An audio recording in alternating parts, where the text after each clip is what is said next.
2023 December மாதம் ஒரு நிகழ்வை பற்றின பதிவொன்று போட்டிருந்தேன். அதே பதிவுதான் இந்த ஆண்டும் டிசம்பர் மாதம் நடைபெற்றிருக்குது. இது டிசம்பர் மாதம் நடைபெறவில்லை, நவம்பர் மாத இறுதியில் நடைபெற்றிருக்குது.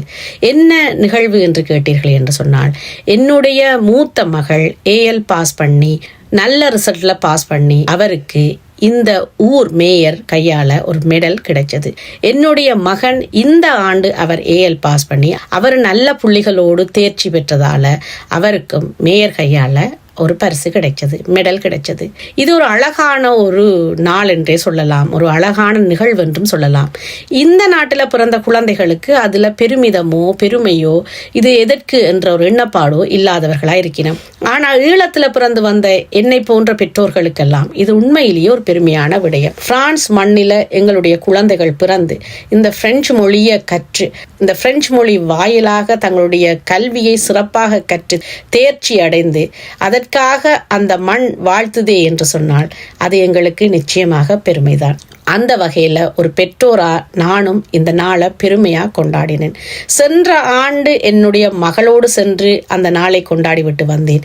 இந்த ஆண்டு என்னுடைய மகனோடு சென்று அந்த நாளை சிறப்பாக கொண்டாடிவிட்டு வந்தோம். மேடையில ஒவ்வொருவரையும் அழைக்கும் பொழுது அந்த மேடையில மாணவனுடைய பெயரும் குடும்ப பெயரும் இட்டுத்தான் அழைப்பார்கள்.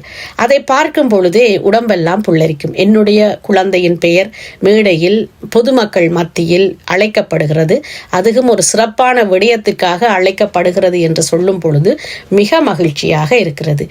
இது ஒரு ஆரம்ப நிலை என்று சொல்லலாம்.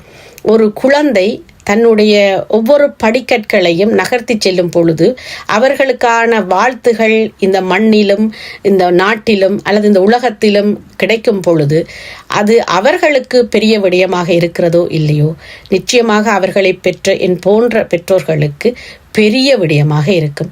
குழந்தை பெறும் வாழ்த்துகளும் பெருமைகளும் பெற்றோர்களுக்குத்தான் முதலில் மகிழ்ச்சியை கொடுக்கும். அதே போல்தான் எனக்கு சென்ற ஆண்டும் இந்த ஆண்டும் மகிழ்ச்சியான நிகழ்வுகளாக அமைந்திருந்தது. பெருமையான விடயம். உங்களுக்கும் அப்படி நடக்கும் என்று நினைக்கிறேன். குழந்தைகளை பெற்ற பெற்றோர்களுக்கு இப்படியான நிகழ்வுகள் மிகவும் சிறப்பான நாளாக இருக்கும். சென்ற ஆண்டு மகளோடு சரியான பின்னுக்கு தான் நான் இருந்த நான் என்னென்று நடக்க போகுது, எப்படி நடக்க போகுது என்று அந்த நிகழ்வை பற்றின எந்த விடயமும் எனக்கு தெரியாமல் இருந்ததால இந்த ஆண்டு நான் சென்று மளமளவென்று முன்னுக்கே போயிருந்து விட்டேன். ஏனென்றால் எனக்கு வீடியோ எடுக்க வேண்டும், அந்த நிகழ்வை வடிவாக கண்ணால பார்த்து மகிழணும் என்று சொல்லி அத்தனை குழந்தைகளும் வந்திருந்தார்கள். இந்த ஊர்ல மொத்தமாக 77 குழந்தைகள் சிறப்பு சித்தி அடைந்திருந்தார்கள். சென்ற ஆண்டு நிறைய மருத்துவ படிப்பு படிக்கும் மாணவர்கள் இருந்தார்கள். இந்த ஆண்டு ஒரே ஒரு மருத்துவம் கற்கும் மாணவனாகவும் மற்றவர்கள் எல்லாமே கொமர்ஸ், ஃபைனான்ஸ், இன்ஜினியர் போன்ற துறைகளிலேயே கால் தடம் பதிக்க தங்களை தயார்படுத்தி கொண்டிருந்தார்கள். என்னுடைய மகனும் எக்கனாமிக் ஃபைனான்ஸ் என்ற ஒரு வழியை எடுத்திருக்கிறார். எந்த வழியில நீ செல்ல போறாரு தெரியல. என்னுடைய குழந்தைகளை நான் எப்பவும் என்னுடைய எண்ணத்தை திணிப்பதில்லை. எங்களுடைய எண்ணம் அடுத்த சந்ததிக்கு செயல்படுமா, சரி வருமா என்ற ஒரு எண்ணப்பாடு எனக்கு இருக்கிறது. அதோடு அவருடைய மனம், அவருடைய எண்ணப்பாடு எதை நோக்கி செல்கிறதோ அதை நோக்கி நான் அவரை ஒரு சுதந்திரமான பறவையாக பறக்க விட்டு விடுவேன். என்னுடைய மூத்த மகளையும் அப்படித்தான். எந்த கல்வியையும் நான் திணிக்க விரும்புவதில்லை. அவருடைய இஷ்டப்படியே நான் விட்டு விட்டிருக்கிறேன். என்னுடைய 4 குழந்தைகளையும் அப்படித்தான். எனக்கு தெரிஞ்ச பெற்றோர்களிடமும் அப்படித்தான் சொல்லியிருக்கிறேன். உங்களுடைய பிள்ளைகளை சுதந்திரமாக பறக்க விடுங்கள், நல்ல வழியில் பறக்கிறார்களா என்று பார்த்து கொள்ளுங்கள். மற்றபடி நீங்கள் அவர்களை சுதந்திரமாக பறக்க விடுங்கள். வாழ்க்கை ஒரு முறைதான். அது குழந்தை பருவத்திலேயே அந்த சுதந்திரம் அவர்களுக்கு சிறப்பாக கிடைத்தால் நிறைய நல்ல விடயங்களை அவர்கள் செய்வார்கள், நல்ல ஒரு வழிக்கு செல்வார்கள். தங்கள் மகிழ்வோடு வாழ்ந்து கொண்டு தங்களை சூழ்ந்திருக்கிறவர்களையும் மகிழ்ச்சியாக வாழ வைப்பார்கள். என்னுடைய கருத்து உங்களுக்கு உடன்படுகிறதா? உடன்பட்டால் உங்களுடைய பதிவை எனக்கு போடுங்கள். நன்றி, வணக்கம். Tout d'abord, je suis particulièrement heureuse de vous accueillir ce soir pour vous remettre vos médailles pour les excellents résultats que vous avez eus à votre mention, à votre baccalauréat, pour des mentions bien et très bien. Et félicitations du jury. Au nom de toute l'équipe municipale, je vous félicite. Vous êtes donc, comme le dit Monsieur le maire, 77, dont 43 filles et 33 garçons, venant principalement donc des Pierres-Vives, mais également du Bon-Sauveur, Saint-Thomas et des autres lycées des secteurs.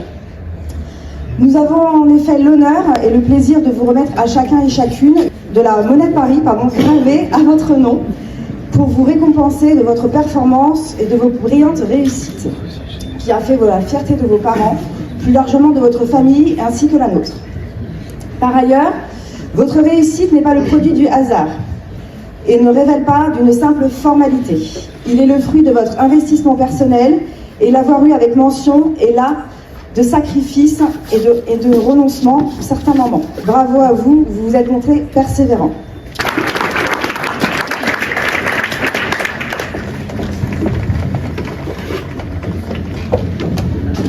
Bonjour monsieur. Bonsoir. Oui, félicitations. Que faites-vous cette année? Bonsoir à tous. Je suis en première année d'éco-gestion à l'Université Paris-Nanterre. Très bien. Bravo.